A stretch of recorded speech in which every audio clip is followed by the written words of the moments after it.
Okay, I got up early this morning and had to drive to a remote section to get to these old coal drift mines. Had to walk about a mile down these railroad tracks, active tracks.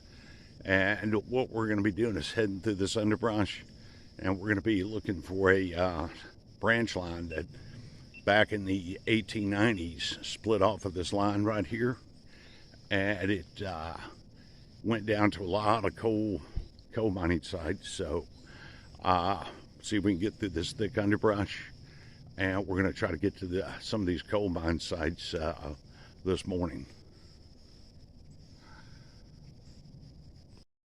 Okay, so we made it onto the branch line here, which was cut into the side of this high ridge here. Got the creek down here. So this branch line went for several miles.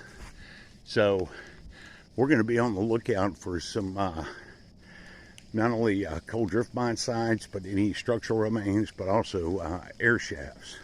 So Mr. Box has gone down and he's continuing on the remains of the branch line. So, all right, follow on behind Mr. Box.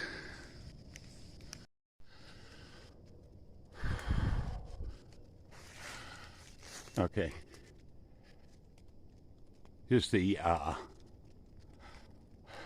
steepness of this ridge right here and how much they had to cut out to level out this rail line here, this branch line.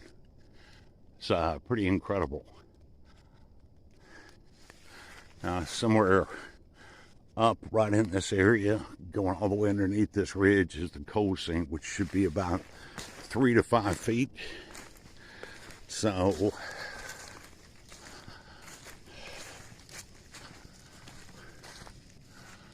we're gonna keep our eyes out, see what we can find.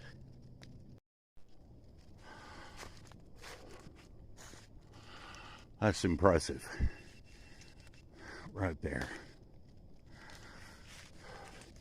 Got the big creek right here. Got a berm right here. So this was a single line rail track right here. But yeah, man, that is impressive.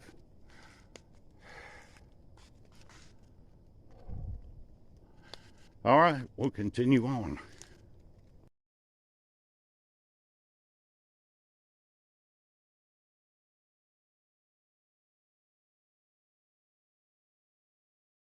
Okay, had to move further down the rail bed here, and this was the easiest way to get up.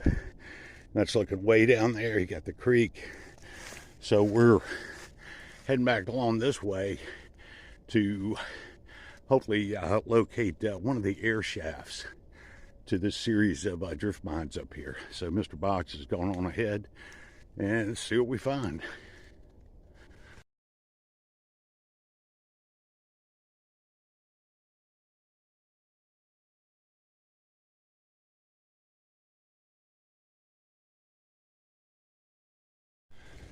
Okay, we had to suspend a little videoing because it was pouring down raining, and we were able to locate about 4 air shafts on the other side of this ridge and back down there, but they were all closed. There's nothing to film. So this right here is the remains of a minecart tramway bed, and it should take us to hopefully were the original. There were 3 drift mine openings here. So this will be the last thing we probably do in this section, but if you don't go, you don't know. We had pretty much high hopes for this area. We'd find something, but that rolled a big donut on this one, but that's the way it goes. So anyway, we're going to head on down the tramway bed here.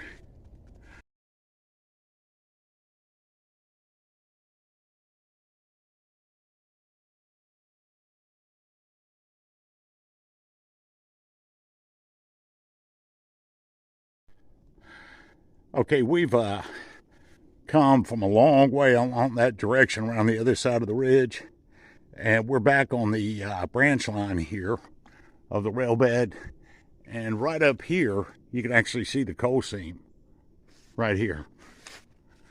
So we're going to be heading back down this way. There's a couple more air shafts way around on the far side that we'll check out. But, I mean,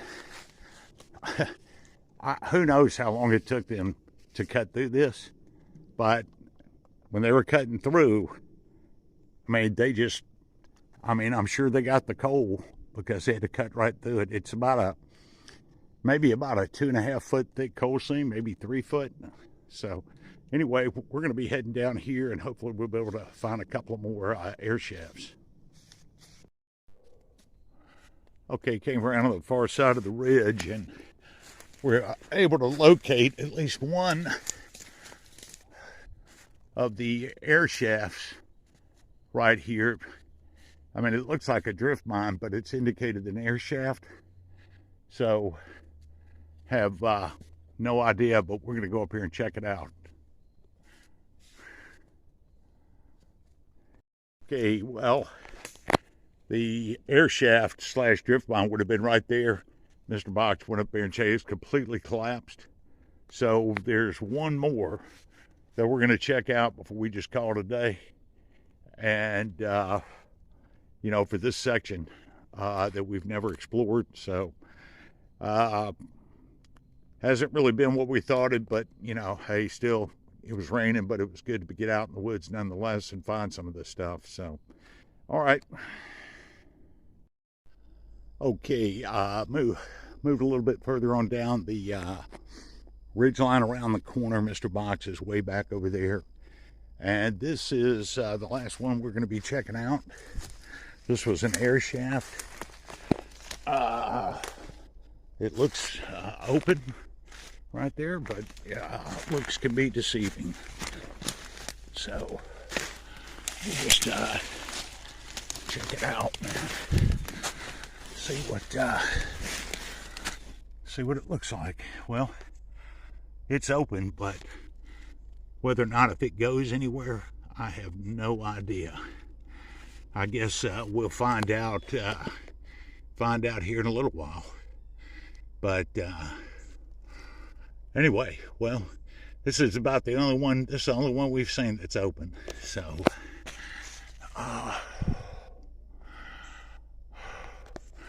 back here in the middle of nowhere, man. And these mines went back to about 1910, 1925 when they operated. So just have no idea. It could be totally collapsed in there. I feel no air coming out, but there's no wind anyway today. So we'll check it out. Okay, so Mr. Box took the light down in there. He's going to go down in there because he's thin, ambidextrous, and there are rails down in there. So we have no idea, but this is the backside of a pretty big mine complex that we've been at. So this will be interesting. Yeah, like we were joking, it's either the first or the last, no in between when we find something. So, all right. All right, guys, nobody has been in this mine in 80 years. Yeah, it was shut down a long time ago. Hopefully I can squeeze through here. Well, I've got the rope and everything to get you back out. All right.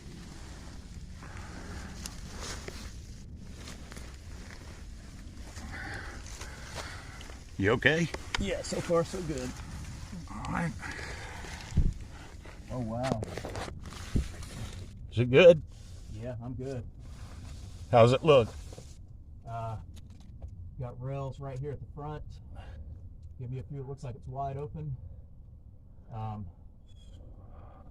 Be on the lookout for bottles.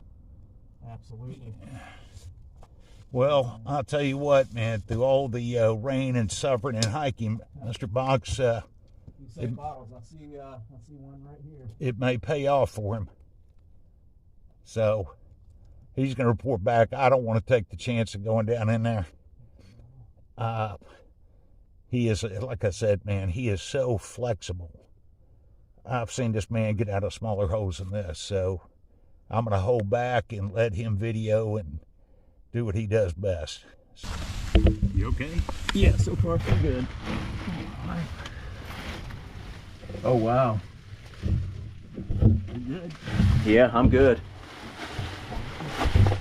Got rails right here at the front. Give me a few. It looks like it's wide open. I'm gonna look out for bottles. Absolutely. All right, guys.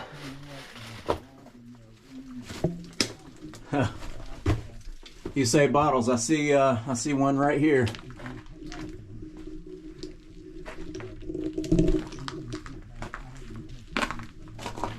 Pepsi bottle. Wow, collapsed right there.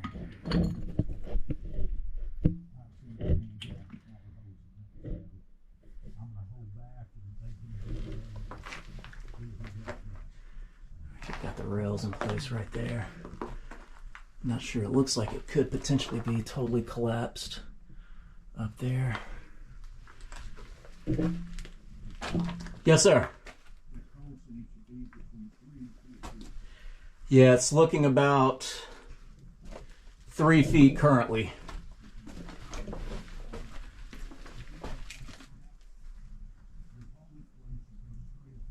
Yeah, straight ahead it looks like it might be collapsed. I'm taking a left. Yeah, I've got a decent amount of headroom. Yeah, just give me a few. I'll report back to you. All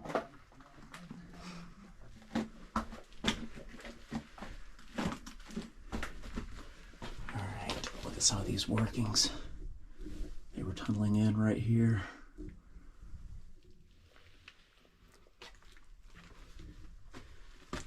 Some decent airflow. I don't like the sandstone top. And that right there is why. It looks like it's collapsed.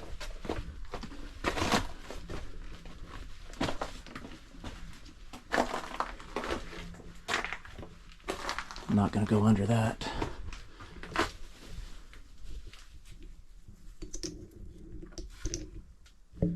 Pepsi bottles in here.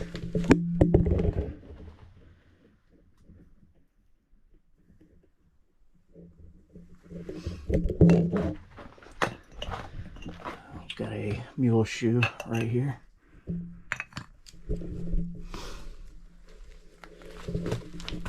Have a mule shoe and an old Pepsi bottle. See how mine was closed in the 40s. So yeah, about, ooh, look at the top right there. Yeah, about 70, 80 years since this has been in operation.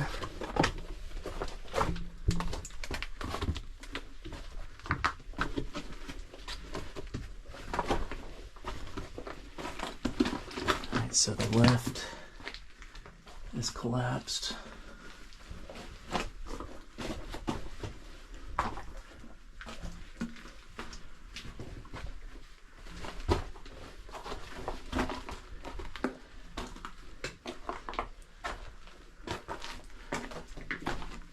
Set these right here.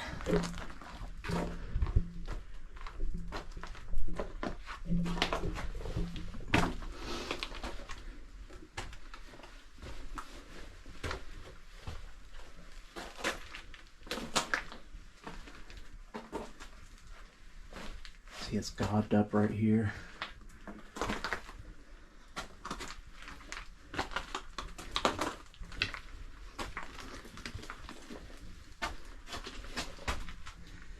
Yeah, totally collapsed right there.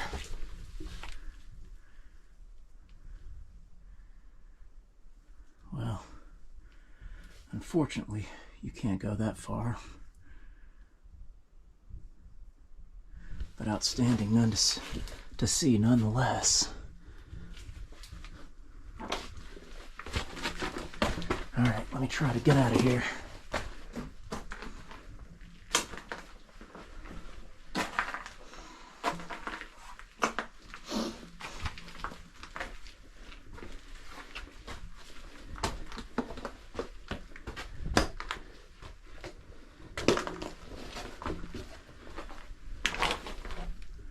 We are collapsed both to the left and straight.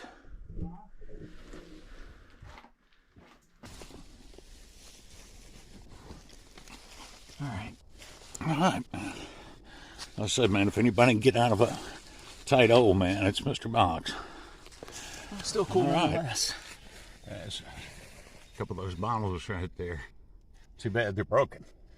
Yeah. But anyway, it's probably the first time they've seen daylight in 80 years.